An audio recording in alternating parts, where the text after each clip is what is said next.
There we go. And I got to say, got it. There we go. Everybody has to say, yeah, it's okay with me. Okay, so thank you again, Marcia. That was a wonderful introduction. Namaste, everyone, which is obviously what a guru would say. If you're affiliated or know anyone who is from India, a person from India actually taught me what that meant. Namaste is a traditional Indian greeting that a guru would use, of course, but anyone in India would use, and it means that the spirit inside of me respects and honors the spirit inside of you. And so that kind of fit with my background, fit with my brand, etc. And as Marcia said, I was called the LinkedIn guru by one of the folks who came to about 6 or 8 of my seminars. Now, he came to 6 or 8 of my seminars, and I'm not sure what that says about him or about me. I mean, maybe he's a slow learner, or I'm a bad teacher. Well, I hope it says neither of those things, because LinkedIn is one of those complex things that it maybe takes you a few times to get the next thing, and you don't know what you don't know. But after the 6th or so of the seminars, he came up to me afterwards and he shook his finger at me and he said, "Jeff, you know what? You're a real guru at this."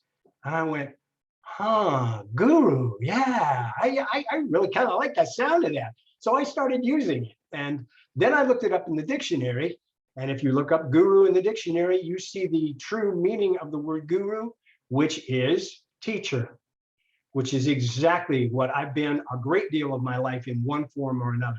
I was actually at one point responsible for all of the onboarding training that was done for the consulting practice of Ernst & Young. You talk about a fun time. That was really a fun time, especially if it's fun time. If you know anything about Big 8, Big 6, Final 4, or whatever you want to call them, accounting firms. If you want to challenge in teaching somebody something, try to teach a partner in an accounting firm anything, because they didn't get to become a partner by doing things wrong, and now you're telling them you want to do it this way instead of, etc. So, at any rate, I'm a teacher. I believe all teachers have superpowers, so that's also sometimes the way I introduce myself. I say, "Hi, I'm Jeff Young. I'm a teacher. What's your superpower?" Which is exactly why the boy in blue is behind me. Okay, he's kind of become a part of my brand as well. If you go, I put my link to my LinkedIn profile in the chat room. If you want to go to my profile, please do so. You will find all kinds of free LinkedIn tips there. And I'm here to, well, okay. So the title of this, and I titled it this way on purpose because I like to mention it. The title of this is Ask the Expert. Okay.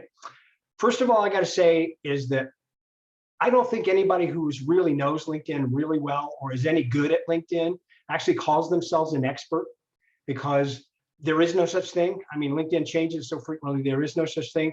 And I've always heard that the definition of an expert as well is like an X is a has-been and a spurt is a drip under pressure.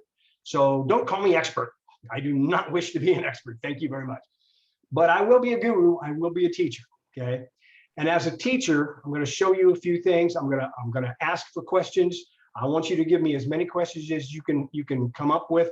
I will talk about absolutely anything on LinkedIn. And as a teacher, there's another adage that I use also all the time as well. As a teacher, I've always found that if I give you a fish, and this becomes a little bit biblical, if I give you a fish, okay, I feed you for a day. If I teach you to fish, I feed you for the rest of your life. So my goal is at least try to teach you how to fish on LinkedIn. Okay. So with that as a brief intro, let's open it up for questions and see if you've got anything at all that's in the chat room. Marcia, anything? Oh, we got a host of them already. All Let's right. start with, should I use premium or free? There we go. Yep. That's one I get asked every single time. I did put together a poll on that. Let's see if Okay. I think I did. Nah, I'm not sure I did. Carry on. Oh, it's not there? Okay. Well, people can still use can they use the show hands? Yeah, they can use the thumbs up kind of thing. If there's anybody out there, I can see most of you folks. Is anybody out there who actually, oh, there it is. There it is. Okay. All right. So now, do you pay for LinkedIn? Oh, look, there's actually, okay, that's getting to be about the ratio now. Yeah. While the poll is going on, let me give you some statistics, okay? Only about 4 out of every 10 members on LinkedIn actually paid for LinkedIn. Now, and by the way, that so that that's only that's only 40%. That's 40% of, by the way, here's a statistic that most people don't even realize. There are actually 774 million of your closest friends out there on LinkedIn. Okay. So despite the fact that only 4 out of every 10 of them actually pay for LinkedIn, here's another brief statistic, which is kind of important as well, because of the fact that LinkedIn actually is a company that does sell stuff. Of course, they sell their product, LinkedIn, and LinkedIn does that to the tune of $8 billion a year. LinkedIn is an $8 billion business. Now, do you know who owns LinkedIn? I see some heads nod. You guys out there, out there on the West Coast might know have heard of this small company, Microsoft. Microsoft owns LinkedIn. Microsoft bought LinkedIn back in 2016. Do you know how much they paid for LinkedIn? He does. Oh, good, man. That's amazing. Actually, you're a knowledgeable crowd. I got a couple of head nods on that one too. In 2016, Microsoft paid $22.6 billion for LinkedIn. So Microsoft thought it was pretty important, but since LinkedIn makes about $8 billion a year back, okay, I think that Microsoft's probably gotten its money back by now. Okay. So do you pay for LinkedIn? Is it done? Are we done? 16 people say no, 9 people say yes. I'm actually kind of surprised, although I'm not surprised. And let me give you this one. I'm not surprised that there are people who pay for LinkedIn in this crowd, because there are probably a few folks out there who are in the recruiting business, which is kind of how LinkedIn got it started. It was basically a recruiting tool way back when, in 2003 or 2004, when it was first started. And that's another thing, by the way. LinkedIn is now legal. LinkedIn was actually formed and created and launched in May of 2003. So they're over 18 years old. So they can vote. Maybe I don't want to give them a vote, but anyway, they can vote. So the point being is that, it's been around for a while, and I don't think it's going away, especially with Microsoft behind it now. So the answer to the question, should I pay for LinkedIn, is, unfortunately, I'm a consultant, so I'm going to give you a kind of a consulting answer. The answer is, it depends. Because it depends on what you do with LinkedIn. It depends. One of the reasons I asked Marcia to ask for your goal on LinkedIn is, what do you want to do with LinkedIn? And that might be a reason why you want to pay for LinkedIn.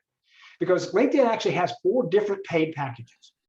There's one that's called a recruiter package, which is what they started out with. And that's the one that, if you are a recruiter, and oh, by the way, 96% of all recruiters in the United States actually use LinkedIn. Okay, either the free version or otherwise, but 96% of recruiters are using LinkedIn to search for people. So recruiting is one of the packages. Another one is, if you're a salesperson, there's this thing out there called Sales Navigator, which you might want to investigate if you're a salesperson, because that, by the way, is the most expensive package on LinkedIn, but it's not that expensive on a per month basis anyway. And if you want the sales capability that it gives you, including things like CRM and those kinds of integrated features, then you might want to pay for LinkedIn that way as well. If you are an entrepreneur, or if you are a business owner, for example, Marcia's a coach, okay? So she's a business owner. She runs a coaching business.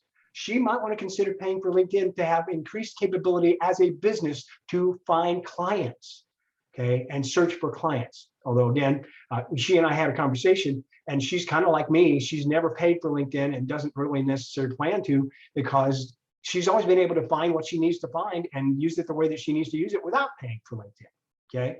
4th package is the cheapest package there is. It's about 30 or 40 bucks a month, but it's the career package. For those of you who are in the job search, you might want to pay for it there as well. And there are some reasons to do so. But again, it costs you 30, 40 bucks a month. And I've always looked at that in terms of, 2 things. First of all, I can take that 30 or 40 bucks a month and buy a whole lot of other people coffee and have a whole lot of other networking meetings, okay, for 30 or 40 bucks a month, okay? Secondly, in most people that I have come across in my entire 13 plus years of teaching LinkedIn since 2008, most people haven't even scratched the surface of what you can do for LinkedIn for free. So literally, I sometimes actually, I don't mean to be nasty, but I ask this question, excuse me, how would paying for LinkedIn make you any better at it? Okay. The real key to LinkedIn is to get out there and start using it and start learning how to use it and asking questions like you're going to ask me so that I can show you how to be effective on LinkedIn. So did that answer the question? Does anybody got anything else for that? So the answer is it depends. The answer is no in my case, but it might be yes in yours, depending on what you need it to do. There are increased capabilities, but I will say this, in the case of especially for the career capabilities, it's just more of what you would get for free. So, and one of the key capabilities, for example, paying for it from a career standpoint is one of the key capabilities is that you get to see the last 90 days worth of people who have looked at your profile so that you could go out and take a look at those people as opposed to the last 5 people. Okay.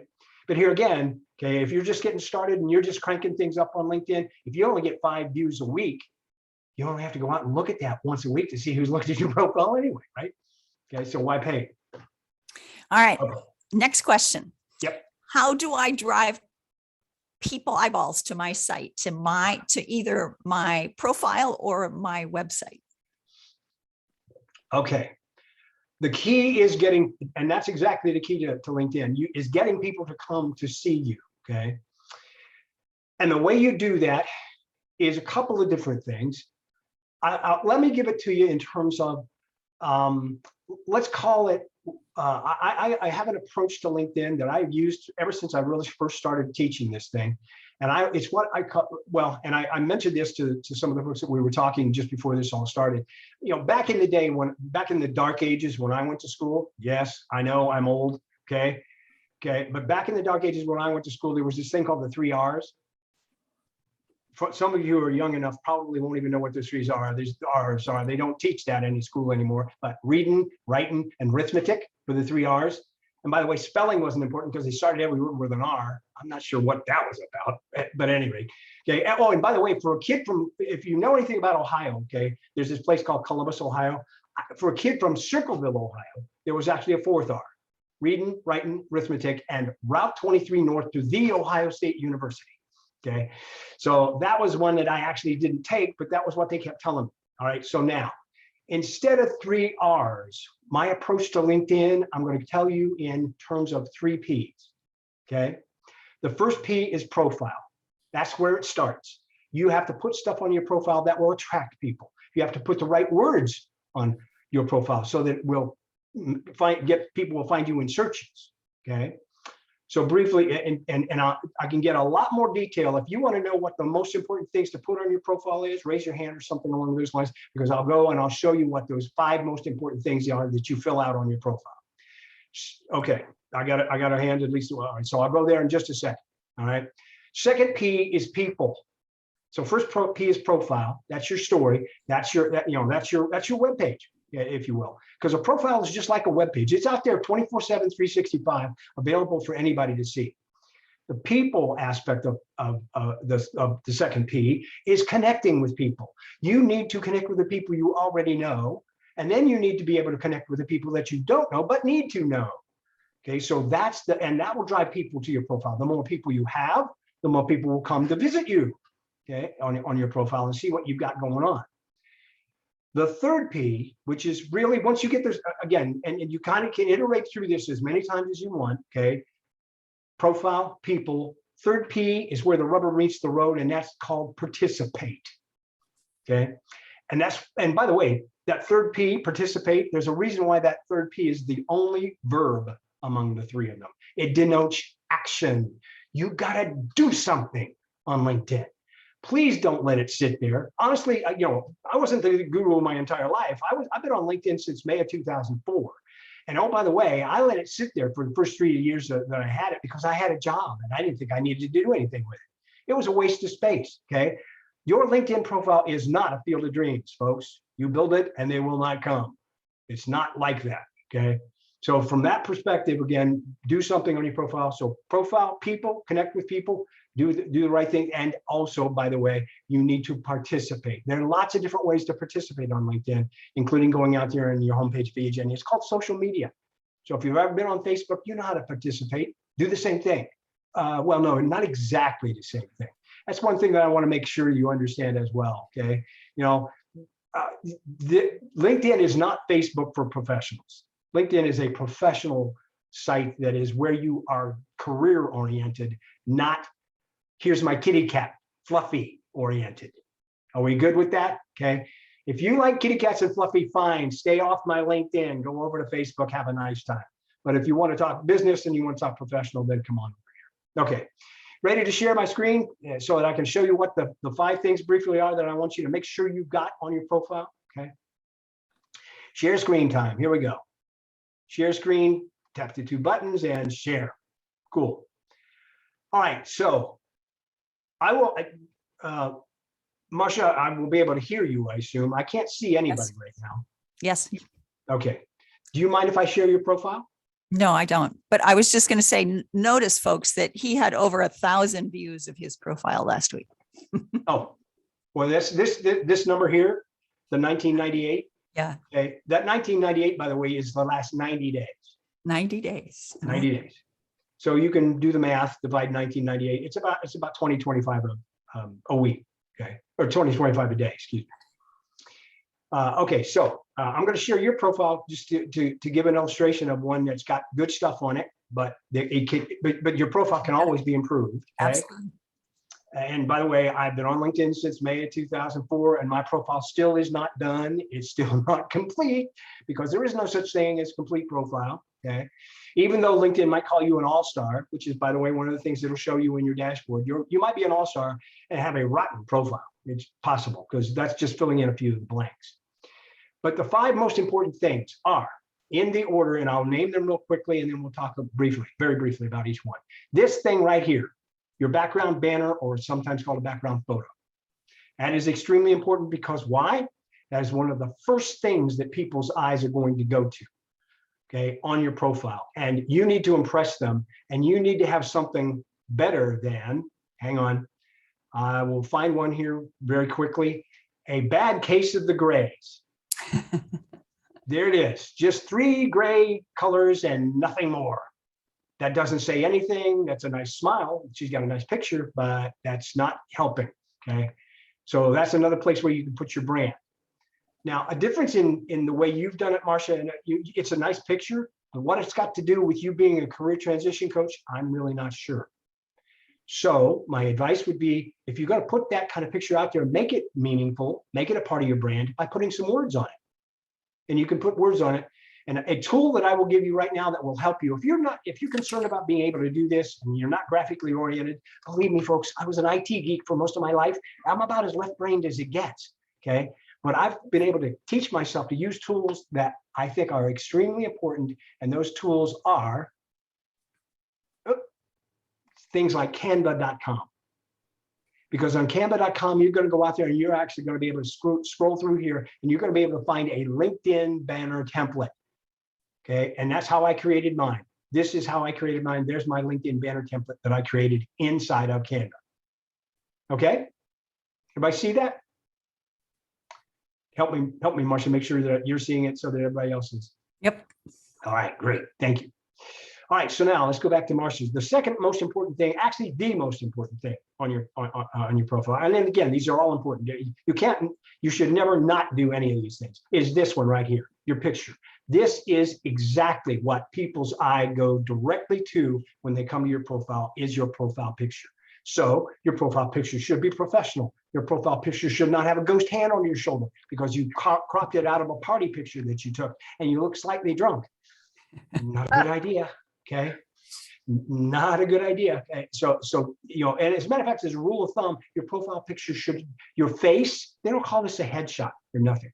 Your face, your smiling face, by the way, okay, should be you and only you. Your smiling face should take up about 60% of the actual circle that you see there.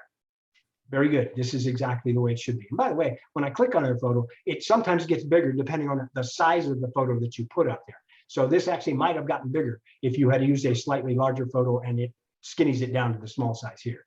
Third thing that's most important is your name. How else are most people find you? Marsha might say, hey, you need to go look up Jeff Young on LinkedIn. Well, that might work but there are a ton of Jeff Youngs out there. So she might also give them the actual, hey, and if you can't find him, go search for hashtag the LinkedIn guru. You'll find him. Okay, perfect. That would work just great. Okay, but your name is extremely important because this is what you're called. And oh, by the way, Steffi and Stephanie are not the same thing to the LinkedIn search. So put it out there as you would probably put it on your resume to make sure that you get searched for exactly the same way. Next thing that is extremely important, okay, so I'm talking about my top 5 here. Number 1, number 2, number 3, number 4 is this thing right here. This is called your professional headline. If you don't do anything with this, it will come out as whatever you are at whatever company you do as a default. And everybody's got a title at a company of some sort. So you don't want that. Use this to put keywords like Marcia has done in here and put other things in there that will help people differentiate you and find out who you really are. Okay. So 1, 2, 3, 4. The very next thing that is extremely important is this one right down here. It used to be called summary. It's now called about, because it's about you. And it will actually, this is kind of like your 30-second elevator speech online. So you can use it that way. And oh, by the way, if you're going to use it that way, make it like you talking to somebody when it gets, so first person is okay here. You would never use the word I on a resume, but you would and should use first person I here as well. Okay, so I am passionate about creating a safe environment. It's still just as valid as passionate about. I coach clients. Perfect. Exactly. That's what I was looking for, is first person. So compare that with some of the things that I've done on mine very briefly. Okay. Here's my background, which I said has got words and music.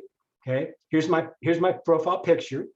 Here's my name. And again, it's just Jeff Young. My mother called me Jeffrey, but that was only when she was angry at me. So nobody calls me Jeffrey. Please don't call me Jeffrey. Okay. So just call me Jeff Young. And then I put something out here, including a hashtag and a call to action in my professional headline. Okay. There's that guru teacher bit again that gets that across immediately. Okay. And I do what I do for 3 C's: coffee, conversation, and occasionally chocolate. And oh, by the way, Chardonnay is a really nice C as well. So thanks. I'll take some of that someday if you'd like to pay me that. Okay. And also then the call to action, please click the follow button, which is what I want you all to do, to follow button, because if you follow me, you actually have a chance of seeing my stuff out there that I actually contribute. Okay. And then last but not least is in my about section actually also has a call to action. And one of the things I'll mention briefly so that you understand the importance of these first 3 lines of your about section are what I've become to call prime real estate, because LinkedIn loves to hide stuff. Unless you click see more, you're not going to see all the neat stuff, which partially, Marshall looked at, and my speaker bio is in here as well. So, but this is a way that I've also even put emojis out here because this is social media. Okay. And use capitals in the call to action. Please click the follow button one more time. And the first 3 lines, okay, are prime real estate, because if you put the right things in these first 3 lines, people will want to become acquainted with a buddy of mine on LinkedIn. You remember him? Okay. I've just showed him to you a little while. My buddy Seymour. Terrible joke. Sorry. But at any rate, there it is. Seymour, and you get to see a whole lot more as far as LinkedIn is concerned. Okay. Should I come back? Do you have other questions that are related to this? A couple of people have already noted that they are unable to link to you on LinkedIn without knowing your email. That is correct. That is on purpose. That is a setting that I use because I try to, this is a personal preference. I'm not saying that you needed to do it this way.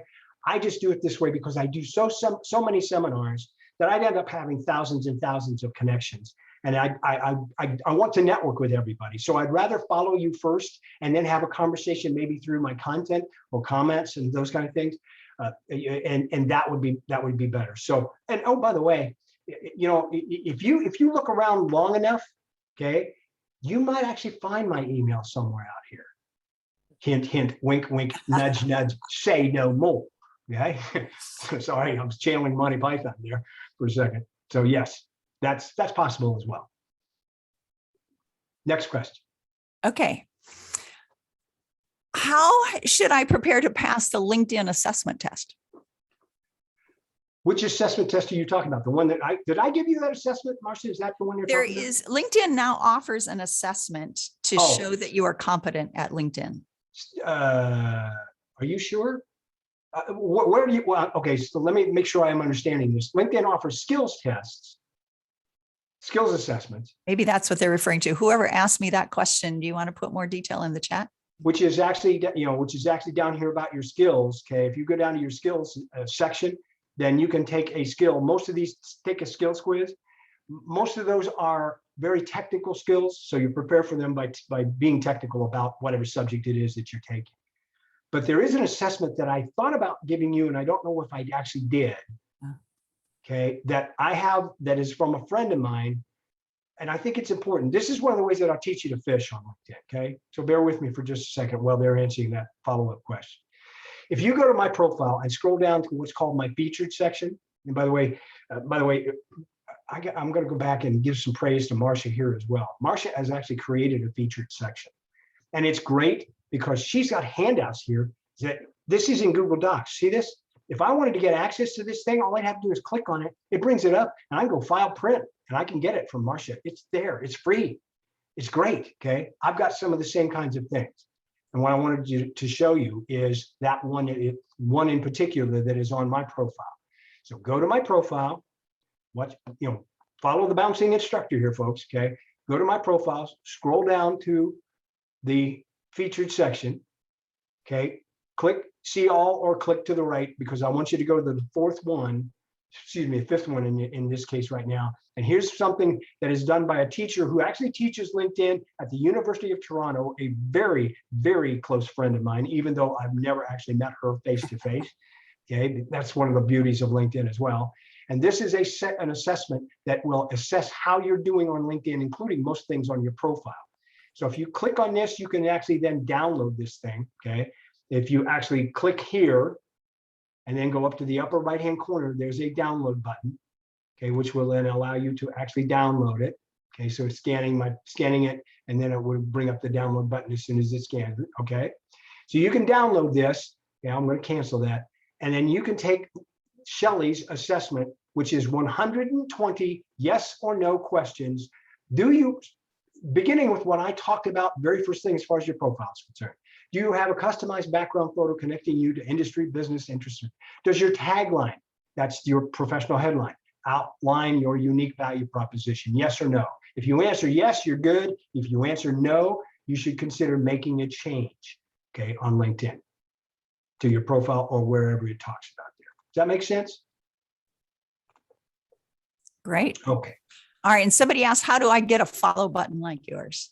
How do you get a follow button like mine? Okay. If you would rather focus on follow, okay, there are two possibilities.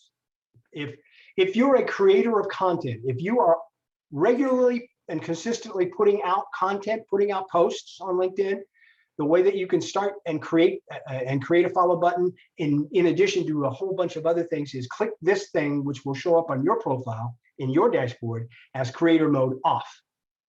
If you turn it on, that will do several things. That will change your connect button to a follow button, and it will reorder your profile, and it will give you several different things. It will also give you the ability to pick up to 5 hashtags if you want to highlight them. It will bring your follower count up to the top. It will reorder things so that your featured and activity sections, if you have them, are above your about section, etc. Okay, a few things like that. So that's one way. The other way is if you actually change a setting. So there's two things that I'm going to show you now that are also teaching you to fish on LinkedIn. One of the things that I find so many people don't know, because LinkedIn loves to hide stuff, is where the help button is. Okay. So if you want help, there's no help. I can't see the help button anywhere on this screen, okay, which is kind of frustrating sometimes. But if you are trying to get LinkedIn to help you, just remember this. You are asking LinkedIn to help me. Okay. So it's under me. So go up to me and then click help. And then what I normally will do is open help in a new tab because I want it to be bigger and I can see more. Okay. There's my buddy Seymour again. Okay. And then follow button. Let's see if I can find something on the follow button. Okay. LinkedIn page follow button overview. So there's follow button, and that would also, now that would perhaps, follow button, follow or unfollow, follow how you follow other things, okay, et cetera, et cetera, et cetera. Okay. Now that's the help. The other thing is that there is a place on LinkedIn that you can use to tell LinkedIn how you want to interact with LinkedIn, how you want your profile to show up, certain settings, okay, that you would have like any other normal program. It has settings. So that's under something called Me, Settings and Privacy. And basically, if you go out here and you talk about visibility, I believe it is down at the very, okay, so bear with me. How did I get there? I want to make sure you understand how I got there. So again, I don't want to do this too quickly, even though this is being recorded and you come back to it. Under Me, Settings and Privacy, then there's a whole bunch of different categories of settings and privacy. Under Visibility, if you click Visibility and go down to the very bottom where it says Followers, you can then turn Follow on as a primary. Everybody got that one? And by the way, there are settings and privacy is something that you owe it to yourself to go take a look at, figure out what some of these things mean, and set them the way that you want it. Because you can control everything about LinkedIn. You just may not believe you can, okay? Because they don't necessarily tell you easily how you can do that. Okay, next question. Audio next to your name. How do you do that? How what? You have an audio button next to your name? Oh yeah. All right. Let me go to that one. Okay, I have an audio button. This is one that's interesting, okay? Because LinkedIn is on two platforms, mobile apps, of course. So it's on a tablet, it's on a phone, and it's also on the desktop. I use primarily the desktop. This is actually, if you want to look it up, if you go to the help, look up something called pronunciation. What this is for people who want to use it to help people if they have a name that is not quite as easily pronounced. So when we were talking about earlier, and he was, I'm sorry, Marvin was trying. What was his name? I beg your pardon. Was trying to figure out what the person's name was, how it was pronounced. You could do something on LinkedIn that would help people pronounce your name. Now you get 10 seconds here, but the way you do it is that you have to go to your profile on an app on the phone or tablet. And you can find it under editing your profile there, under your contact information, and you can actually record up to 10 seconds, okay, of your name. So a lot of people use it for a little bit of maybe a branding pitch as well, okay? So I'm gonna date myself here again, folks, but if you've actually taken the time to actually click on it for mine, you heard something that you might not have understood unless you grew up in the 50s like I did. So here's mine. Than a speeding bullet. More powerful than a locomotive. Able to leap tall buildings at a single bound. Anybody watch the 50s program with George Reeves called The Adventures of Superman? That was a part of the intro to that. That's a part of my brand. I have an easy to pronounce name, so I'm not going to use it to pronounce my name. I'm going to use it to brand myself. Goes right along with my picture, goes, etc. So the way you get that is go to your phone. You can open it and edit it on the phone, record it on the phone, and then it will show up here automatically on the desktop. There's a couple of things like that. Another thing that's there is, for example, sometimes to differentiate yourself, you need to do things that are slightly different. Okay, so I'm going to show you a guy that I love, a guy that I talk with every single day of the week in the UK. And his name is John Espirian, and he is calling himself the relentlessly helpful LinkedIn nerd. I love this guy. He is so good at what he does. Okay, and I learn from him all the time. But he has a thing called Cover Story. So if you're looking for the help, go look up Cover Story. Here's another thing that you have to go to your phone to create it or upload a video. And then you get 30 seconds that you can actually, when people click on your profile picture here, that's what they see. Hi there, I'm John Espirian, the relentlessly helpful LinkedIn nerd.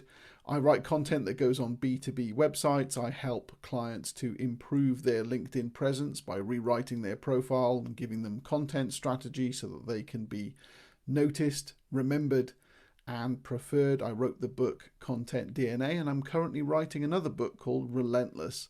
If all of that sounds interesting, please drop me a line. Look for the secret word in my about statement. Cheers. Okay. So that differentiates him. That's, again, something he did on the phone that then translates to the desktop, but it makes him show up because If you don't use something like that, what you're going to see is your profile picture. And when somebody clicks on your profile picture, exactly what happened when I did Marsha's before, it just brings up your profile picture. So I have one too. I'm not going to bore you with it, but if you want to take 30 seconds and go out and look at mine as well, because that will explain who I am. It will be a branding statement for me as well. Okay, so that was pronunciation. How do you use hashtags effectively? How do I hashtag effectively? Is that what they said? That what they said? Yeah. That's Well, what there's two different varieties of this. Are you talking about hashtagging on your profile? they Or you're want to talking know about how to hashtag optimize traffic to their posts to by your using profile? hashtags. Oh, to your posts. Yeah. Okay. What I normally do, okay, and again, when you come to me, if you want to find me, all you have to do is go to my profile, go down to where it says activity, okay, and click one of my posts, or click see all activity. It will work, because these are my last 6 posts, which by the way is one. It's only 4 if you don't do the creator mode, so it focuses on the content. Okay, so clicking on here, what I do is I use hashtags that I'm telling people that there's 2 different varieties of hashtags as far as what I'm concerned. There's something called a branded hashtag. That is this one. If you want to find my stuff, all you have to do is follow the hashtag the LinkedIn Guru, because when somebody clicks on, if you follow that and you click on the LinkedIn Guru, it will tell you that it's got 192 followers, and here's all kinds of posts that are hashtagged for the content of LinkedIn Guru. Everybody understands what a hashtag is, right? It's really just a category starting with a £. It can be anything you want, but it can be, but if it is unique, and to me, it is unique, okay? That's why I use one called the LinkedIn Guru. I tried using one called hashtag LinkedIn Guru, but it had already been used by someone else. So in order for me to make it unique to me, I had to create it and start using it as hashtag the LinkedIn Guru. So I put it in every single post. By the way, I also put it in every single comment. Okay, so if you go out to John and you see John's most recent post, which would be this one, and if you see my comment on John's post, you're going to see that there it is. There's my comment. But inside of that post, I've also used my trademark Namaste, which by the way, I've made into an acronym. Namaste means network and make all sorts of terrific energy. And then I've included my hashtag as well. So that's how it becomes effective. Every single time you use a hashtag on LinkedIn, on your profile, on a comment, or on a post, Google indexes it. Google loves it, okay? So that's one of the key things that I want you to understand, is that that's how you can maybe make yourself a much bigger brand. As an example, let me show you an illustration that I think is very, very telling here, okay? If I go out and I do a Google search for Jeff Young, as I said, there's a bunch of Jeff Youngs out there in the world, okay? If I'm lucky, I get one mention on the first page, if I'm lucky, okay, of Google results here. And oh, by the way, this guy over here has his own Wikipedia page. I can't compete with that. He's going to come up ahead of Jeff Young as far as Jeff Young's is concerned every single time. He comes up first every single time. So that Jeff Young, by the way, if you're looking for me, by the way, that's not me. I am not the former guitar player for Megadeth. That's that guy, not me. Okay, but if you get lucky, yes, down here somewhere, there you go. You might actually find me, which would bring you back to me if you clicked on it. But at least I get one listing on the first page. All right. So now, if we go back there though, and back up, and I type in my hashtag, the LinkedIn Guru, and do a search for that, it just never ceases to amaze me, folks. I get at least the first 4 or 5 solid pages of Google results, and it all relates to me. And oh, by the way, I didn't pay 1 single penny for that free advertising. It's amazing. So that's why hashtags are important. Okay. Now let's go back far enough to get to where I was before as well. So let's get back before John and into this post again. Notice at the bottom of this, I've also included some more broad hashtags that are categories of content that I want to show up in as well. So when I'm looking to try to show up, I also want to show up when somebody actually looks at and follows the hashtag social media, or LinkedIn, or networking, or branding, or training, or tips, or career development, or something I call autoban, which is me telling people that I am against any kind of automation or bots on LinkedIn. Okay, so that's what those hashtags are for. And those categorize that content by being able to do it. But the one that is branded most to me is the LinkedIn Guru.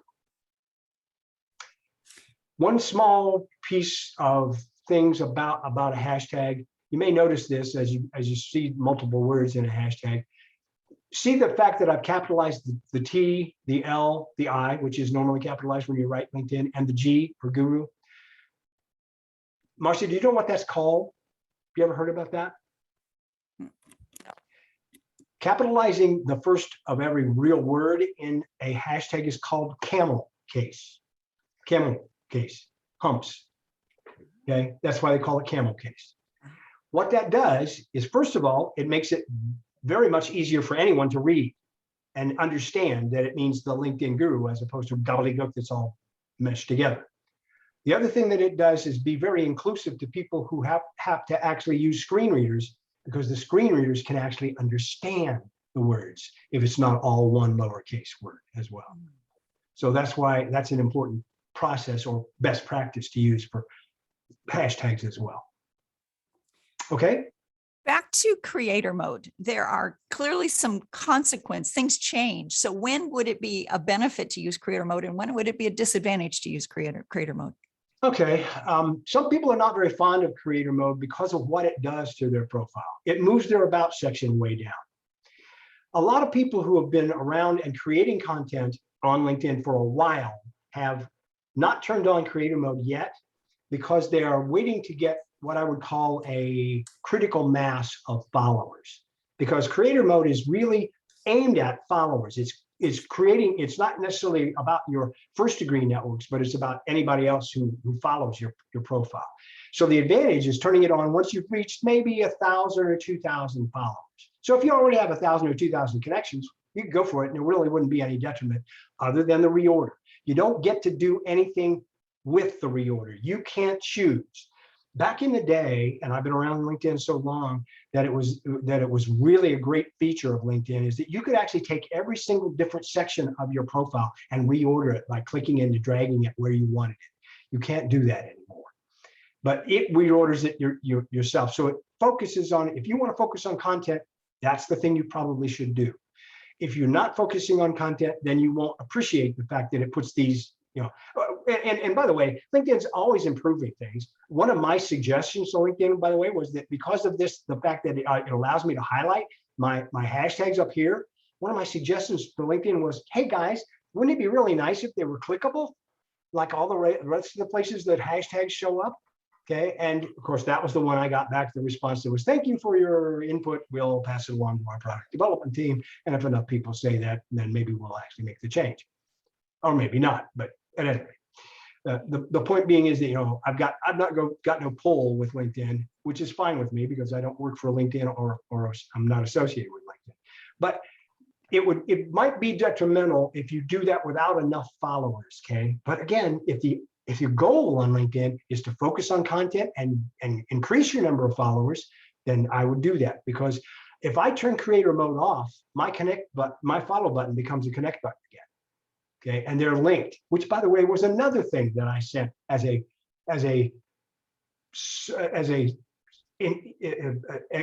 idea for improvement to LinkedIn as well. I wanted them to disassociate the fact that creator mode and follow button had to be on at the same time.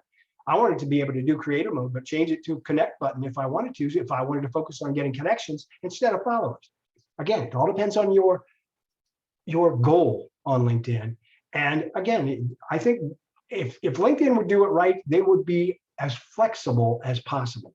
But again, they have to support and they have to roll things out to 774 million people every time they make a change. So, okay, next question. How many hashtags? Is there a maximum number appropriate? There is actually, there's this thing out on LinkedIn that's called an algorithm. And they say that, again, I have nothing but anecdotal proof of this. The people who are, as knowledgeable about LinkedIn as I do experiments about this kind of thing, that if you're going to do a post that has hashtags, the number should be somewhere between 3 and 9. Okay, now you may have counted the hashtags on that post that I did. I think it's 10. So I've been doing 10 for a long time and it really hasn't hurt me, but that's what they say is somewhere in the neighborhood of 3 to 9, because hashtag stuffing, okay, that's a technical term, I guess. But, putting too many hashtags in there can be detrimental to the reach of your posts. Does it matter if they're at the beginning or the end or the middle? Nope. It's just however many total there are. Okay. And again, I start with my branded hashtag at the beginning, as you may have noticed, and I put the other hashtags back at the bottom, because when someone goes to when someone goes to the feed, you may notice that if someone goes to the feed and you're looking at it, you only see this much of it. Okay, on any post, you're only going to see the first 3 lines of any post unless you click see more. So a person may have hashtags in here and they're valid, but I want mine to be seen as the first thing. So my first my post is going to have my hashtag as the very first thing up at the top. But the rest of the hashtags will show up and they're still indexed no matter where they are in your post. Okay. What do you think is the right amount of connecting for a job seeker to have in terms of connections on LinkedIn? Wow. It's not that that's a tough question. It's just that it's such an individual question. Every single person of the 774 million people out on LinkedIn probably has a different philosophy as far as how they want to connect with someone, okay? There are people out there on LinkedIn, there's actually an acronym for them as well. They're called LIONs, L-I-O-N. It actually stands for LinkedIn Open Networker. And they will connect with somebody just because it's a number.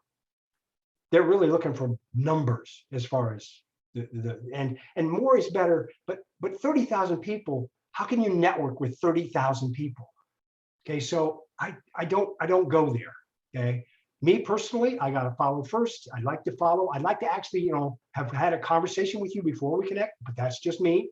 Okay, so you have to decide for yourself how, and here's my philosophy again about that. If you're starting out, if you don't have a lot of connections right now, the first thing you need to do is connect with people you already know, because they're already in your network. You already have an email for them. You already have, you have talked to them previously, and you can send them a note that says, hey, we haven't talked in a while, but I'd love to network with you on LinkedIn. Would you be willing to connect with me? Okay. So connect with people you already know first, but then again, connect with the people that you need to know. Networking, one of the best things that I can ever use LinkedIn for is to find someone who's got a need and find someone who can fulfill that need and put those two people together. Okay. So you had a need for an assessment as far as assessing your profile is concerned. I found you, then I found Shelly, and I put the two of you together by showing you Shelly's assessment. Now you may or may not want to connect with Shelly, but she might be willing to connect with you, but that's entirely up to you. So it's a personal philosophy and you should initiate it most of the time. But if you're getting generic invitations and people aren't giving you reasons to connect, then that's really not what it's about. It's about networking, and connection is the beginning of the process, not the end of the process. If we connect with someone, and we did this as far as Marcia and myself is concerned as well. Marcia and I have connected, okay, because she came to me and I felt that, wow, I love what you guys are doing from career ministries. So I want to make sure that I can continue to be connected with her. But I'm going to expect to actually hear from Marcia, and I'm going to actually try to keep up with Marcia after this is concerned as well, because it's the beginning of the conversation. The more we get to know one another, the more we might be able to help one another. And again, that's another key thing as far as networking is concerned. There's a really good friend of mine from here in Columbus, Ohio, that impressed me to no end back in around the 2004-ish timeframe that I was starting to teach LinkedIn. And he said, the N in networking stands for never stop giving.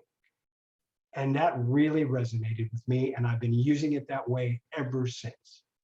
So never, if you want to connect with someone because you're interested in giving them help and interested in getting to know them and building a relationship with them, that's the right way to connect on LinkedIn and the right way to build a beautiful and strong network. As you can see when you go looking at me, okay, I have over 40,000 followers. If you are to look at my network, however, okay, you are going to see that I actually only have 604 actual first-degree connections. Makes a big difference, doesn't it? Now, that's not normal, okay? But that's how I approach LinkedIn, because Marcia did such a good job of introducing me and saying that that's what I want to do, is I want to give people help on LinkedIn. I don't need to be connected with you to give you help on LinkedIn. All you got to do is come to my profile every once in a while or follow me and you'll get it. You'll get help on LinkedIn. And oh, by the way, here's one. Okay, he's listening to the presentation. Now, by the way, being a lion is not necessarily a bad thing. He might be a LinkedIn open networker. And if I look at Ian, okay, he may actually not have that many connections. He may not have 30,000 connections. Okay, but just the avenue, the true unfortunate part about the acronym LION is that it has a bad connotation, because people think that you're going to connect with them if you're a lion and you're never going to hear from them ever again.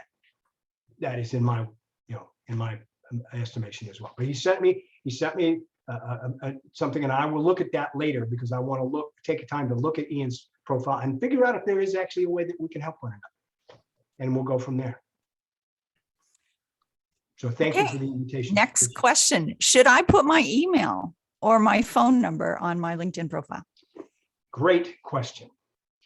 If you are in the job search, I honestly very often tell people that you should put your email and maybe even your phone number right up here at the top of your About section. Now, that's because normally no one can see your email and or phone number unless they're connected with you. And if you're going to here's what ends up happening. If a recruiter brings up two profiles, one's yours and one's somebody else's, and you don't have a phone number and email that's easy to find and get, and that other person does, guess who they're going to call? Okay, I spent a year being an executive recruiter as one chapter of my life, and believe me, people who made things easier for me are my favorite people. Okay, so that will make it easier if you put your email and your phone number out there so that they can contact you when they have something for you, or they've looked at your profile and they want to talk further. Now, when I say that, I know people are going to be, I know there's this four-letter word that popped into a lot of people's heads. If I put a LinkedIn, if I put my email and I put my phone number out on LinkedIn, guess what I'm going to get a lot of? It's a four-letter word that begins with S. No, wait, not that one. But you wouldn't want to be covered in either one of them. It's spam, okay? So spam, it's possible, okay? And I will tell you what's actually happened to me. First of all, if you want to put your email out there, guess what? You can go create a specific and specialized email that's different than the one that you would normally use for your job search. It's free. Put out a Gmail, and I highly recommend you do it with Gmail. Put out a Gmail, create a new Gmail email address, put it out there, and then let all the spam go to that one, but let it focus all the job search kinds of things that people use it to come and connect with you with. Okay, so put that out there and add it to your LinkedIn profile. And by the way, you can associate multiple emails with your LinkedIn profile, so that's easy to do as well. So, and the reason I mentioned Gmail is because, again, no offense to anybody who happens to have a Yahoo or an AOL account, but they are notorious for spam and not having a very good spam filter. And Gmail, Google Mail, Gmail is actually really got a good rep for having a great spam filter. As a matter of fact, I could go to my Gmail account right now and I can show you, it's probably filtered out at least 3 pieces of spam for me on a daily basis. And that's one of the things that I wanted to mention. I actually did put my email out there. And immediately, within 24 hours, I put out a specialized email. Within 24 hours, I had 6 spam messages that Gmail caught. But it caught it, so I don't care. I don't have to worry about it. I just go to my spam filter every once in a while and get rid of it. The good ones will still come through, so it doesn't really matter. And so, and oh, by the way, on the phone, same idea as far as on the phone is concerned. Again, I know if you're in the job search, you might be a little bit more lenient about this, but I'm telling you folks, when I look at a phone number on my phone and I don't recognize that phone number, I'm sorry, I don't answer it. Okay? And even if I were in the job search, I probably wouldn't answer it anyway, because if it was a recruiter who had something for me, guess what? They don't get paid unless they actually touch base with you and get you to talk with them. So they probably would leave a voicemail. that make sense? Again, it might cause some extra spam, but there are ways of getting around it so that you don't have to worry about it. And the benefits of being found and being able to be contacted, especially if you're in the job search, far outweigh the possibilities of spam, in my humble opinion. All right, let's go to contact information at the top. We can put a link to a website. Somebody would like to know, should we put our business Instagram account on there? You can put you can put anything you want that will help people contact you.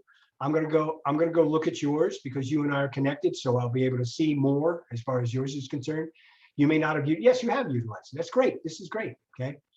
So from a contact information standpoint, it's always going to have this. This is your actual link to your profile. And by the way, kudos again, Marcia, you have actually updated this from the gobbledygook that LinkedIn defaults this to, with a bunch of letters and numbers at the end. So be careful and actually update this, okay, so that it actually is your name at least, okay, and you know, and of course, if you've got a name like Jeff Young, you have to use extra characters to make it unique. But update it so that people understand that you know how to use LinkedIn, and you can update the default profile link.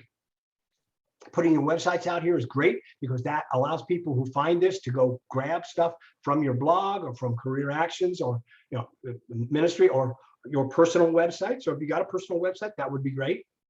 If you got a Twitter account, you can link up your Twitter account. I think Instagram is another piece of this. And of course, here's where you would put your primary. That's what shows up here is your primary email. So adding those things to your contact information is great. It's especially great for the people you are already connected with. Now, some of these will show up even though you're not connected with folks. So as an example, let's go see what happens when I click on Ian and click on his contact information. He actually has displayed his phone number here. He's put his instant messaging up there. So if I wanted to contact him via Skype or WeChat, I could do so. Okay. And one of the other, you know, and he's done the same thing as far as his URL. He's very smartly updated that to be just his something that's unique in his name. And oh, by the way, if he wants to, he can, and if you want to, you can actually put your birthday out here if you want to. Okay. Usually, again, most of these things are here. He chose to show his phone number to everyone, not necessarily just his connections. You can only choose to show your phone number to only your connections as well. So again, that's inside of, you know, that's inside of the actual update, and you update that stuff right here on your profile by starting it here under contact. If you click contact information, here is where you update all that stuff. Okay.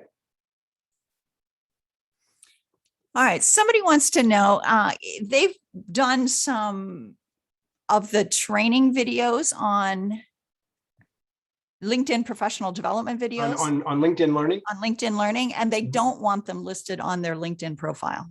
They seem to show up automatically. If it'll ask you to put a badge on your profile and you said yes, then you should be able to go back to that badge and click on it and say no.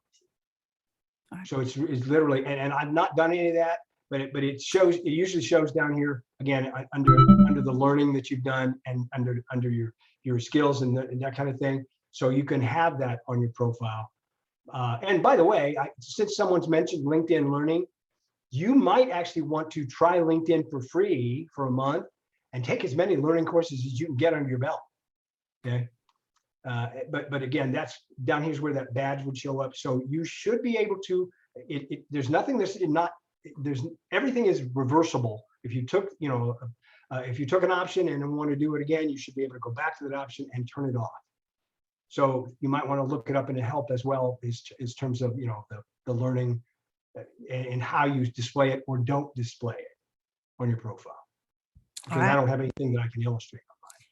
Well, we've answered most of the questions, but there still are a few to go, but we are bumping into 11 o'clock. You want to make a final statement and then we'll do our announcements and then we'll bring you back for more questions. And I was so busy asking all the questions on the chat that I didn't ask all the ones I have. So I know there are more questions. Well, then you can ask in a little bit later.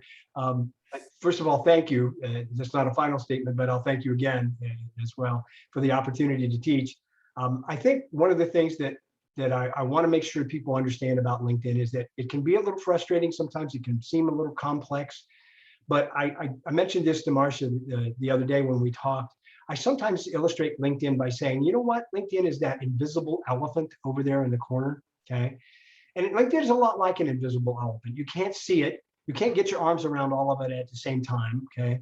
Unless you pat it down, you're not going to know what the trunk is, where the trunk is versus the tail is concerned as far as LinkedIn is concerned, okay? So you know, it's a little difficult to get your arms around sometimes.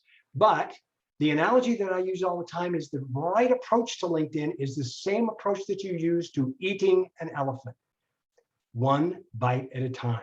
Keep doing it, keep beating on it, keep learning it. And the more you learn, the more effective you will become. And the more effective you become, the more you will get out of LinkedIn.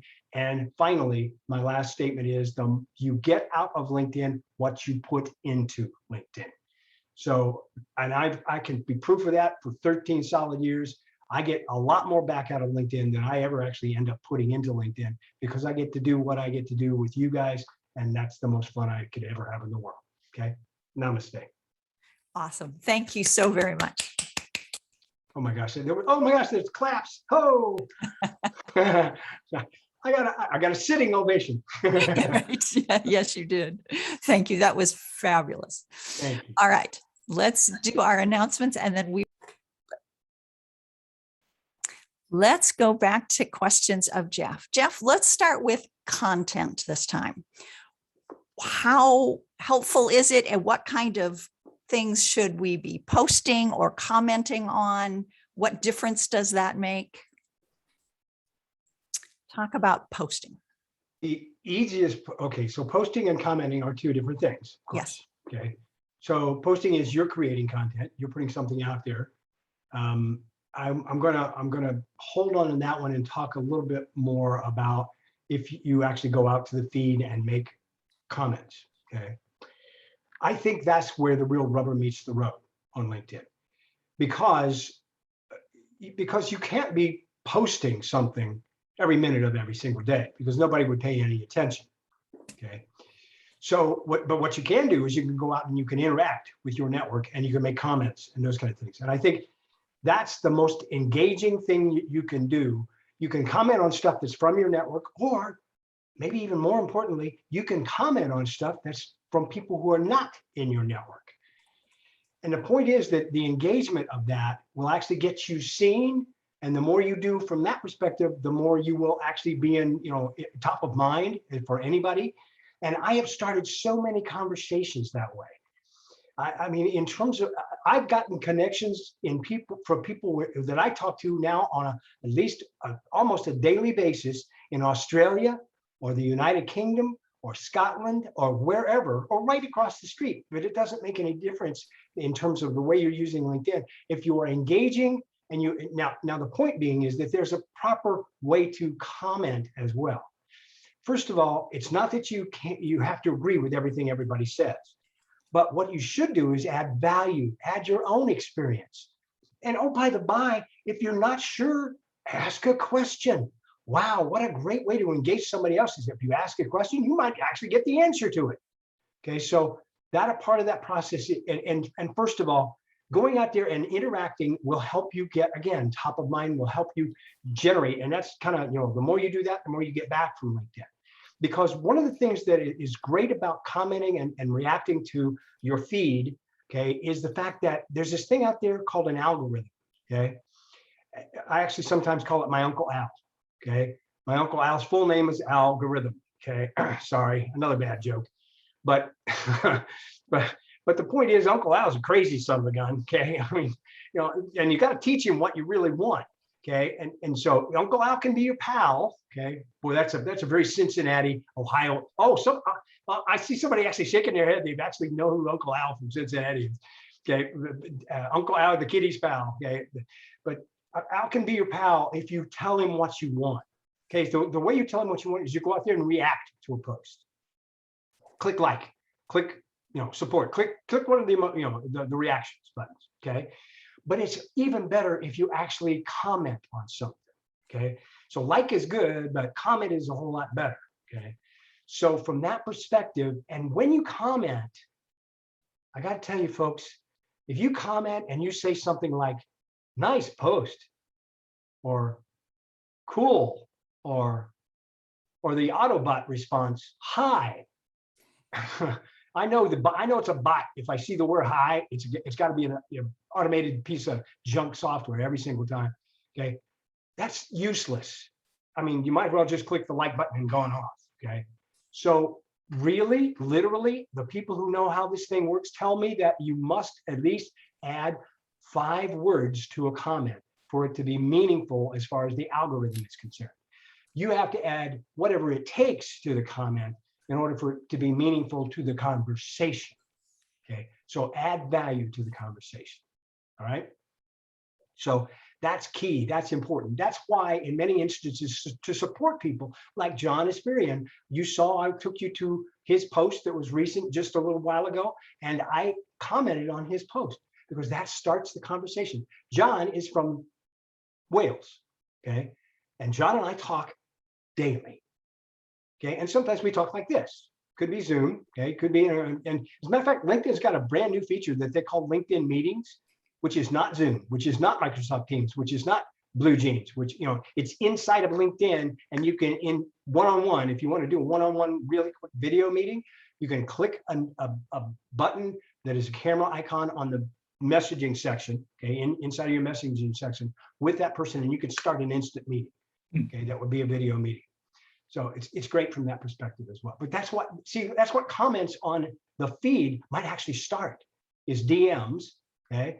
And then DMs might actually start a real, okay, face-to-face, well, virtual face-to-face, et cetera. Okay, does that make sense from the content standpoint? So content-wise, commenting on stuff is where you can do that every single day and do that for 5 or 10 minutes, and that will improve, I don't want you to spend all day on LinkedIn. You have a job to look for, okay? But spending time on LinkedIn, and some people, honestly, I used to do like 2-hour seminars in front of people, okay? And after the seminars, the people would come up to me afterwards and they would go, Jeff, you really need a life. Because all you ever do is spend time on LinkedIn, right? And I'm going, no, wait, time. No, you missed the point here, okay? I spend 15 to 20 minutes back then. I used to spend 15 to 20 minutes a day on LinkedIn, doing what I needed to do on LinkedIn, and then went off and did my thing as far as networking is concerned, have a cup of coffee with somebody and do my thing, okay? Honestly, though, during the pandemic, I did spend all day on LinkedIn. It was my lifeline. I had to be on LinkedIn. I'm an extrovert, in case you hadn't noticed. The guys who talk with their hands are extroverts, okay? So the people who talk with their hands are extroverts, but I'm an extrovert and I needed that interaction. I was desperate to be talking to other people because I can't sit in front of a computer all day long and go, that's just not going to work. Okay. So that's it from the commenting standpoint, but do that a lot. I mean, do it as much as you can, and the more you do, the more you'll get back out.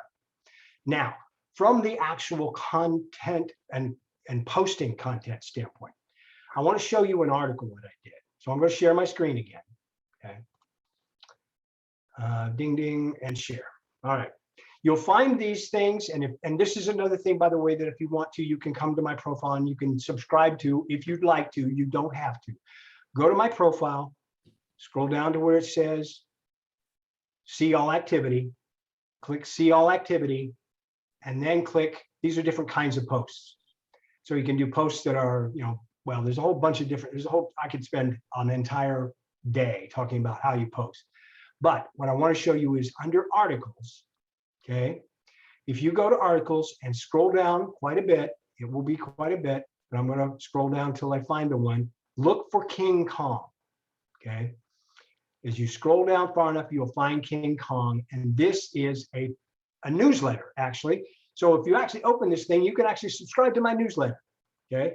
And oh, by the way, that doesn't mean I'm going to feed your email to anybody else, not at all. It also, all it really means is you're going to get probably one email from me a month, which will announce the fact that I have created a new monthly newsletter. Okay, so it's not an increase in email, but you can click the subscribe. But here's where I'm going to talk about the anatomy of a post. So just very, very briefly, I'm not going to go through the whole thing, but I approach this. You remember my 3 C's from my professional headline? Okay, I approach this from 3 C's as well. Okay, content is king. Make it valuable. Put something out there because you will become known as someone who knows something. That's, and first of all, if you're going to do content, post it on something that you already know. So you're already the expert, or you might be the guru at it. So post something that is out there. But the key, in addition to content, context is King Kong, okay? Because if it is just you spurting stuff out there and it has no context for your audience, you got to decide what your audience is. So you'll be talking to your audience when you put content out there. Context is King Kong, okay? And the third C, very briefly, content is king, context is King Kong, but consistency is King Kong's mother. And King Kong's mother trumps King Kong every single time. Okay, and King Kong's mother means that from a consistency standpoint, what that means to me is that you should be posting consistently. You could post something once a minute, or you could post something once a month. And neither one of those is the right number as far as I'm concerned. Because if you post something once a minute, if I posted something once a minute out there, they go, oh no, not another post from Jeff Young. Will somebody please shut him up? Okay, it's like blogging, constant blogging. Never mind. That's not what you want to do. Okay, posting something once a month. Well, if it's a newsletter, that works. But if it's just posts that go out to the feed that scroll away, you get absolutely no traction out of once a month. So somewhere in the middle there is about the right number. And for me, that number is approximately 2 posts a week. And I have themes for those posts. I post a theme that says my tip of the week, which I just did post earlier. So by the by, if you go back to my most recent post, there's my most recent post. That is the LinkedIn Guru tip of the week. You're going to see one of those at least every Saturday, Sunday. Okay. And somewhere around Wednesday, Thursday, you're going to see another one that would be a little bit farther down. That would be called my LinkedIn Guru Good News. And here's one where I gave good news that was on Thursday. I gave a shout out to the folks who are from a local Jewish family services nonprofit organization that helps people get jobs just like you are doing. They do great work just like you do. And I was able to teach those folks well, actually, it was the 48th time I've ever done a seminar with them. So I've done 48 seminars with them. Okay. And oh, by the way, just while we're counting, okay, we talked about, the giving away free seminars. This is my 45th free seminar of the year. Okay. I'm proud for you guys to be. I'm honored that you guys are the 45th. I'm about halfway. I'm a little about 3/4 of the way to my normal goal, which is around 60 or 70. Okay. Awesome. Thank you so much.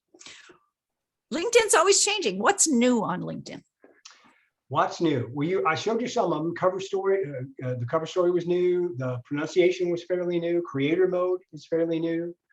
I mentioned one that I can't remember what it was now that I said. I didn't illustrate it, but I mentioned that it was something that you could do new. One of the things, well, okay, I don't know how many of you folks out there, but you, for example, Marcia, this will apply to you. So you didn't get to answer your questions. I'll focus this one on people who are entrepreneurs, people who own companies, okay? One of the new things on LinkedIn is you can go out there and you can tell LinkedIn that you want to offer services.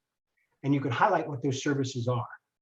So let's share the screen again. And what I've done it, even though my services are free, I've highlighted my services. The way you start that is that you, if you've not done it before, would go to this, look for the open to button and say open to, and it should be open to providing services. And then once I've created it, okay, it creates it and puts it here. So that's fairly new. And it's kind of going to be a part of what LinkedIn's going to call the LinkedIn marketplace. So it's allowing people to be a market out there and have people actually refer services of people to one another. What a great idea, right? I mean, again, that's finding someone who's got a need, finding someone who can fulfill that need, and introducing the two people. A perfect use of LinkedIn. But one of the newest features of that is something that if you look at all those details, and this is where I would edit my services, and this is me looking at my services. So I'll show you John's here in a second as well. But one of the newest things that is there is that now you can actually ask people, up to 20 people per calendar year, to review your services and give you ratings. Like Amazon, for example, you want to get ratings from people who have used your service. So here are people that have actually used my service. Okay. And John's got the same thing. I'm one of the people that's actually done. I'll bring up John so that you can see what John's looked like. If I click on see all the details for his providing services, He gets 500 characters to describe what his services are. Okay, and then I'm the first person that actually ever reviewed John, and it doesn't have as of August 11th. So that's how new it is. It's only been out since August 11th. And so here are the people who have reviewed John as well. So it's fabulous to be able to do something like that. Awesome. All right, Cheryl had a question. Cheryl's got a full-time job in tech, but she's also got this side business doing voiceovers. How do you show that on LinkedIn? Those are two different jobs. So therefore, they are two different pieces of your experience section.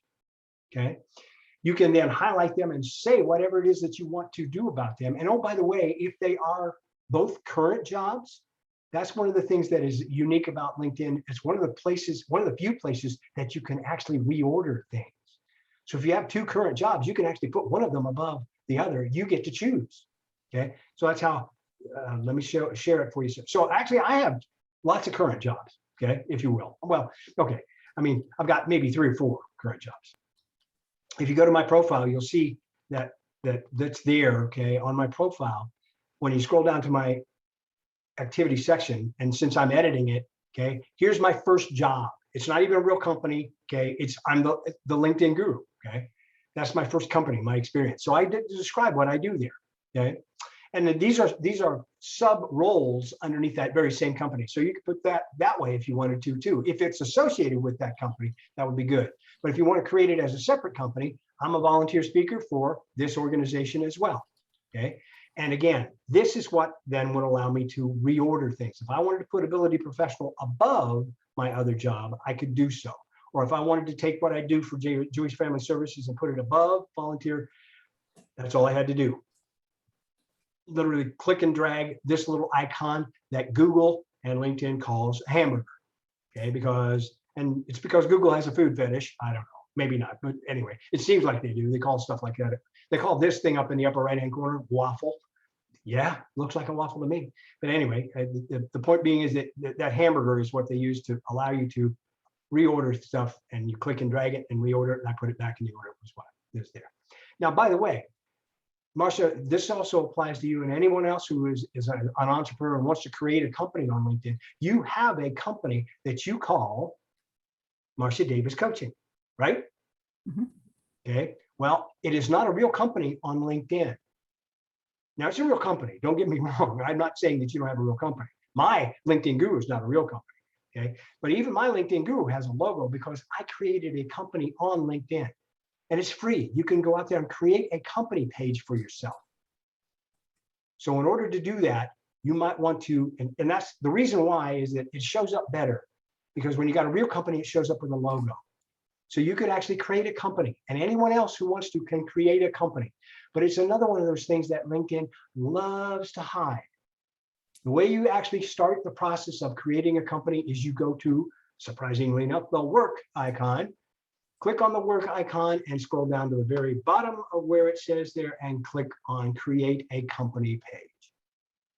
And that will then allow you to create a company page with a name and hours and a logo and as much else as you want to do. And that way that people can see what you do from a company perspective as well. Very cool. All right. How do you activate that video conversation function? Which one, the cover story?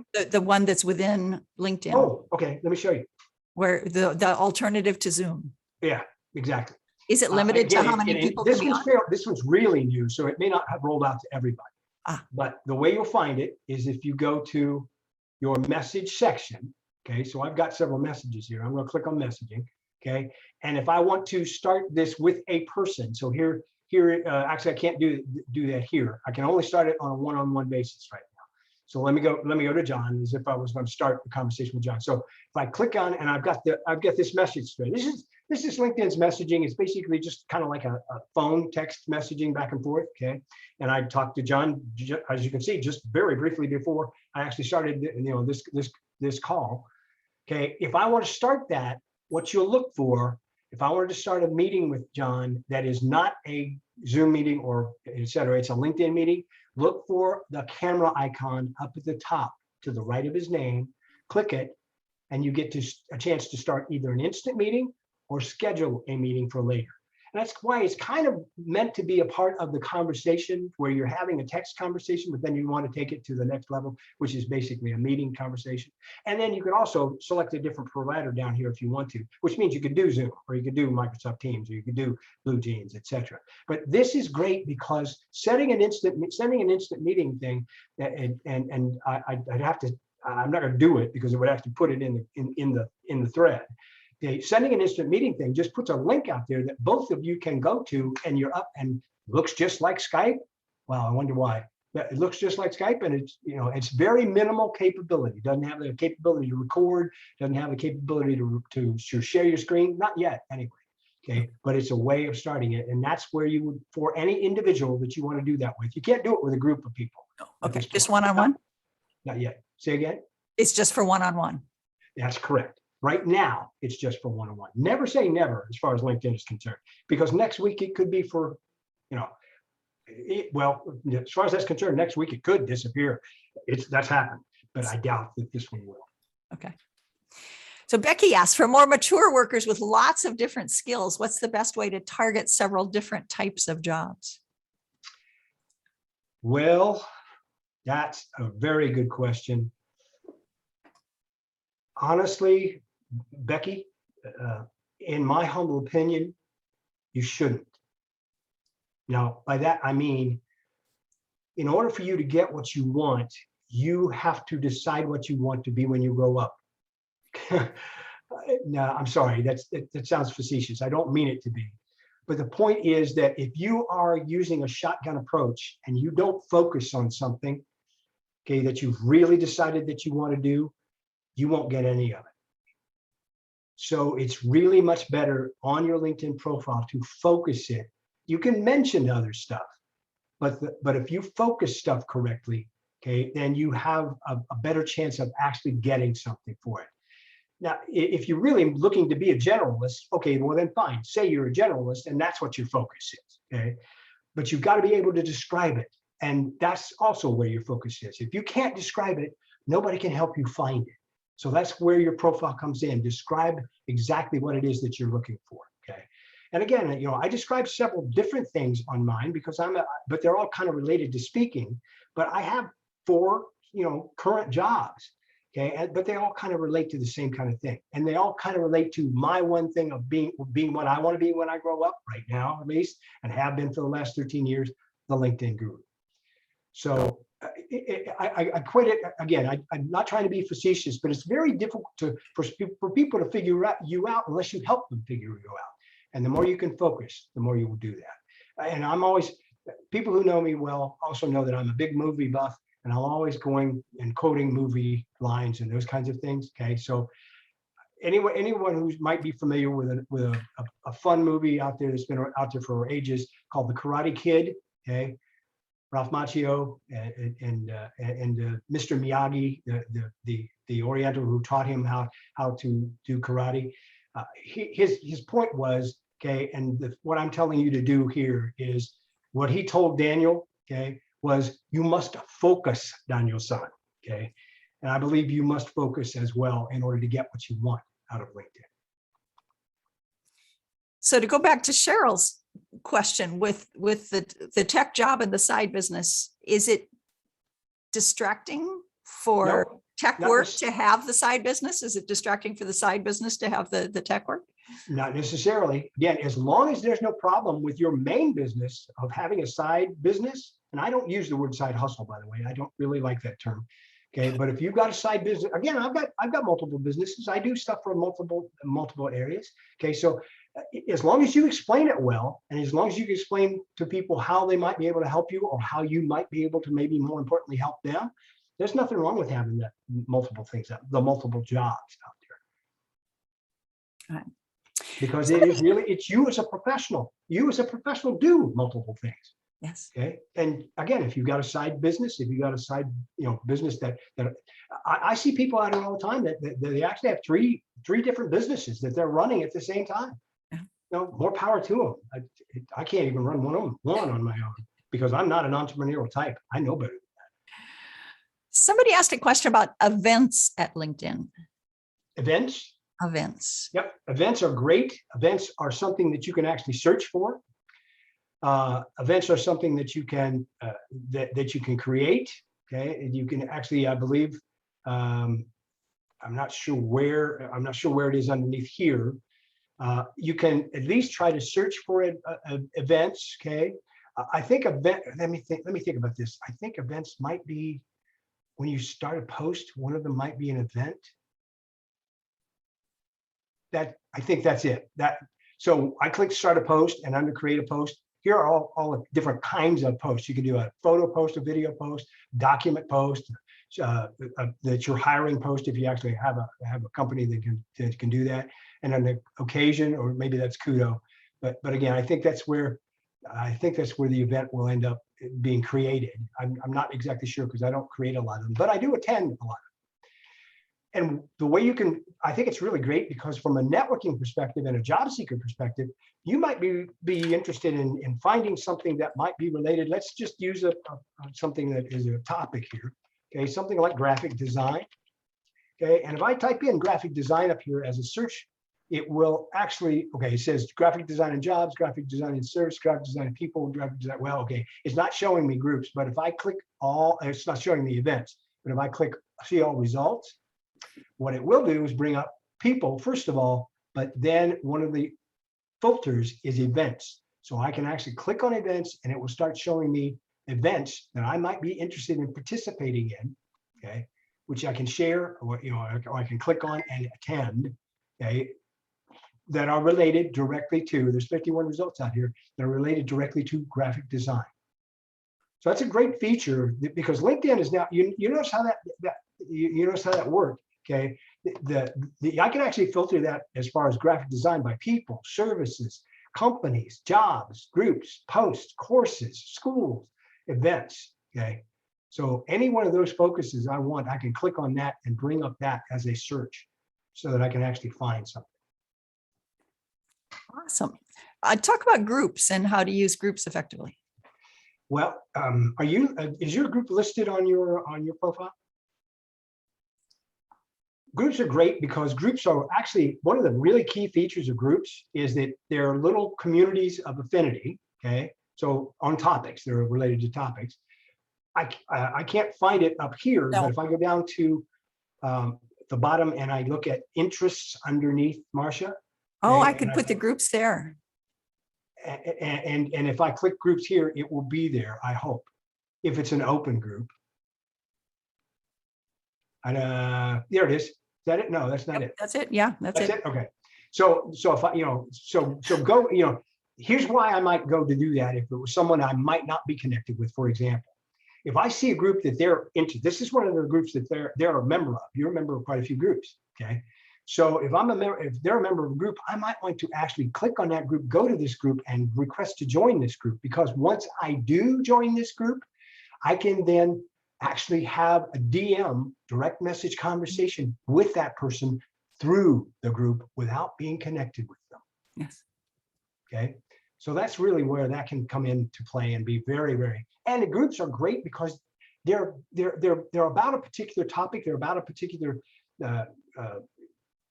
area of interest, and you can learn stuff in groups as well. As an example, okay, I have a group. Plug, okay. But briefly, my group is called LI Tips for All Levels of Experience. And if you go out there and ask to join, I will let you join, and I'll send you a message about the rules of the group. And there's 2,300 other people. And basically, here's a lady from the UK who just 5 hours ago posted something that was a LinkedIn tip. And then there's someone else from Australia who posted a LinkedIn tip. So that's what this is about. If you want more LinkedIn tips, here's a group that's focused on nothing but LinkedIn tips. Okay. With all the things LinkedIn can do, what's your favorite LinkedIn tool? My favorite is engaging on LinkedIn. Okay. People who know me know I'm a Star Trek fan. That's why I've done this several times, earlier and now during this meeting. And it's all about, to paraphrase Jean-Luc Picard, engage. Okay. My favorite thing is that I can engage with practically anyone, anywhere in the world. And if it weren't for LinkedIn, I would not have had any of the opportunities I've had.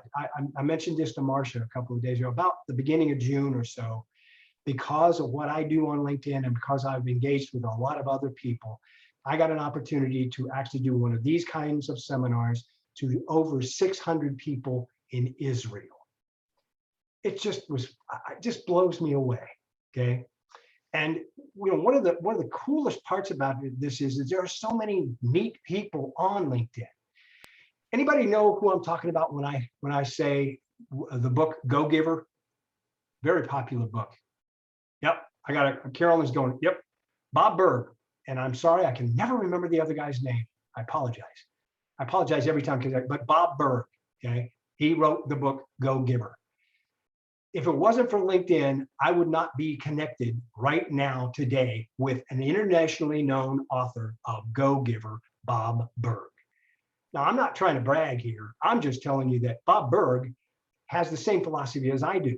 Okay, Go Giver is a giving philosophy. As far if you give enough, you'll make enough. Okay, you'll make money by giving, amazingly enough, and that's what Go Giver is all about. And I was amazed when I actually went out and complimented him and told him how much I enjoyed his book. We connected. So that's what engaging on LinkedIn will do for you. You can connect with literally anyone, anywhere in the world, and that's my favorite part about LinkedIn, because I get to talk to those people occasionally, anywhere all over the world. And again, on a regular basis, I get to see what they contribute and I get to help them. And okay, as an example, collaboration is another one of my C's. I love C's. I love collaboration. Okay. I've actually collaborated on 2 articles that I wrote. By the way, that one that I showed you, the anatomy of a LinkedIn post, was one of them, because when you read that article, you're going to see that I collaborated with a lady from Muscat, Oman, 8 time zones ahead of me. We collaborated on an article, published that article, and both of us gained, and we were helped by it. But we approached it from the philosophy of collaboration. I look at it that way as well. The people I love to network with on LinkedIn are people who like co-opetition, not competition. By the way, that's not my word. That's a lady in Detroit. I'll give credit to her for actually creating that word, but I love it. You mentioned something to me when we talked yesterday about LinkedIn as an opportunity to tell your story. It's different than a resume. Talk about how you can use LinkedIn so that without scrolling down, somebody can see your story. Yeah. Well, all the things that I've talked about for those top 5, okay, are areas where you can tell your story. One of the things that we talked about the other day is that a similarity between LinkedIn and a resume is that when someone comes to look at it, your resume or LinkedIn, you get like 7 to 10 seconds to impress them, which is why that background banner is important, because that's one of the first things you're going to see. If you get 7 to 10 seconds to hook them, okay, and tell a little bit about your story. So that's why that graphic up there at the top is important. That's why your picture is important. That's why your about section is important. But some of the differences between your resume and LinkedIn is that your resume needs to be tailored every single time and very, very, very sharply focused on a particular job description, so that it is tailored so that it matches that as much as possible, even if possible, a 10 for 10 match. Okay, but LinkedIn is a much broader perspective. So you should focus on what you're after. And again, I think both of these things, as a similarity between resume and LinkedIn, is that you should be focusing on what you want to be, not what you were necessarily. Okay, so what you want to be is important, but they are different vehicles. As an executive recruiter, resumes have a reputation for being a little bit more formal and maybe a little bit more boring. I don't know, but maybe. Okay, they don't have to be, but maybe they are. But LinkedIn is social media. So another difference is that you can use the word I as many times as you want to on LinkedIn, but you probably would never use the word I on LinkedIn on a resume. Okay, your resume is only going to be a couple of pages. LinkedIn is on social media and it's as big as it needs to be. It goes on forever. It's a web page. Okay, and oh, by the way, it is a web page that your resume focused after a single job. It's out there. It's got a shelf life, if you will. It's either going to impress them or it's not, and then it's gone. Your LinkedIn profile is out there 24/7, 365. It's your marketing brochure. Okay. Use it as such. Build a brand on it. People should be able to figure out what you do and who you are and the value you add within the first 30 seconds of looking at your LinkedIn profile. I equate it one more thing about this and the difference between a resume and your LinkedIn profile. Your resume is the steak. LinkedIn is the sizzle. Okay. That's kind of an easy way of thinking about it from a marketing standpoint. So for resumes, people are often encouraged not to go back more than 15 years or so. How do you feel about older experience on LinkedIn? If you focus what is on LinkedIn, okay, I don't care how far back it goes. If it is related and if it has the right keywords in it that will help you get found for what it is that you want to be now, it doesn't matter how old it is.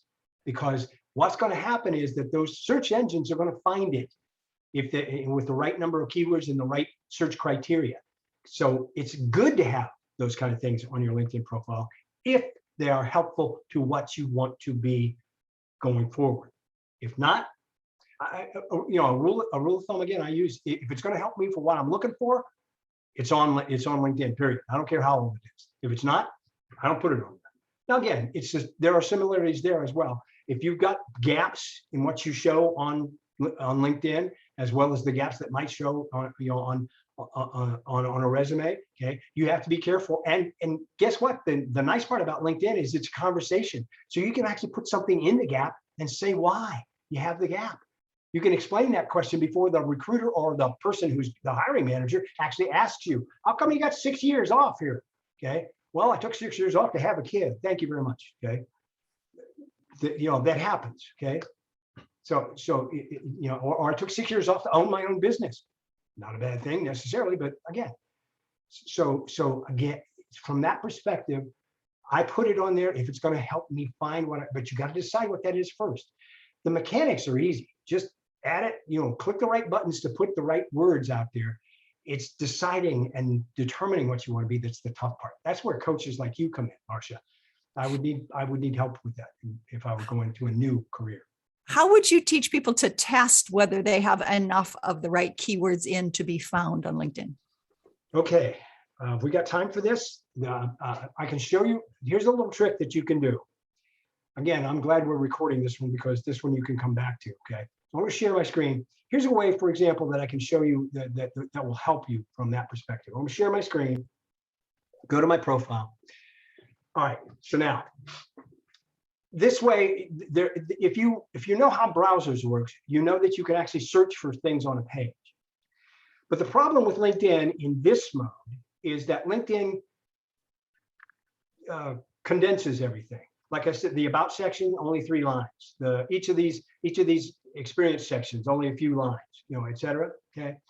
So I'm going to show you a little trick. That's a browser trick and a LinkedIn trick that you can use to try to find how many times a particular keyword is on your profile.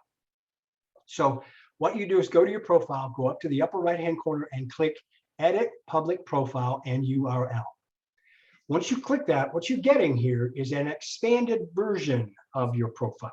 So your about section is all expanded, and and everything else down here is expanded as well.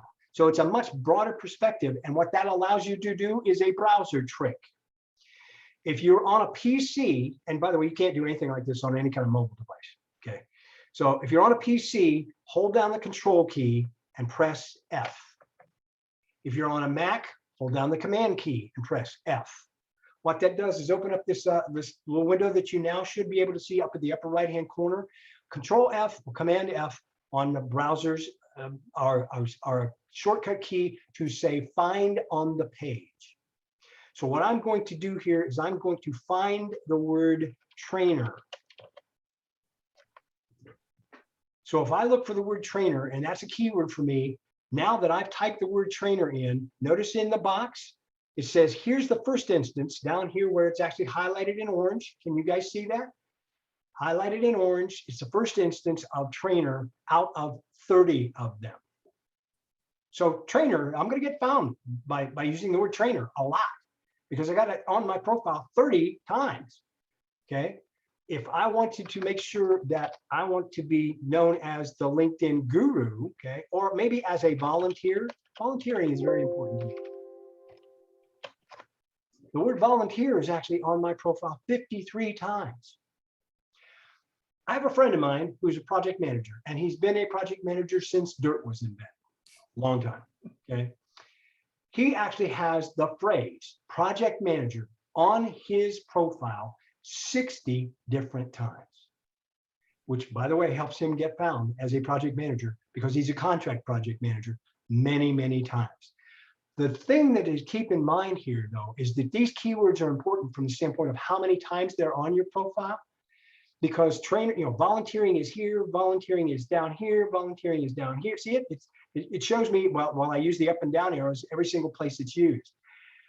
He is coming up in the search results ahead of anyone who has project manager on their profile less times than he does, and being behind anyone who has project manager on their profile more times than he does. So if you wanted to show up in a project manager search higher than him, how many times would you have to have project manager on your profile? 61 times. Okay, so that's a neat little trick that allows you to do that, so that you can search for specifics. And again, even searching for, where I actually use my hashtag, I can actually even search for my hashtag, show where it is on my profile. Hashtag the LinkedIn guru is actually on my profile 33 times, which, by the way, has got to be one of the key reasons why when I go out and do a Google search on it, I get 3 or 4 solid pages worth of results. It used to be on LinkedIn, you could search for LinkedIn trainer at a certain zip code and see whose name came up first, and use your own zip code and see if your name came up for the keywords you would use for yourself. Is that still possible to do? Yeah, using a phrase, by the way, I always recommend that people put the phrase in quotes. Why? Because this is something called Boolean logic, Boolean searching. What that really means to the search engine is that I want to see the phrase LinkedIn trainer, not a profile that has LinkedIn in it and a profile that has a trainer in it. I want them to be together. Okay, so doing this search, okay, so I'm going to do this search. I'm going to see all results. Okay, it's in the filters. Okay, again, it's in the filters. So I'm going to go people. Okay, now there's a couple of different varieties of ways that you can do this. Okay, you could search for all filters, and I'm not sure if all filters is going to have zip code. No, I didn't think so. It used to be zip code used to be on here. It's not there anymore. Okay, but what is there is under locations, giving you the ability to put in a town or city. So I'm going to look for LinkedIn trainer in the Columbus, Ohio metropolitan area, and there are 3 results, and guess who's one of them? So does that make sense? You can still search for an area. Okay. Okay. And don't forget all the rest of the filters, because all the rest of the filters will possibly be helpful as well. Okay. Okay.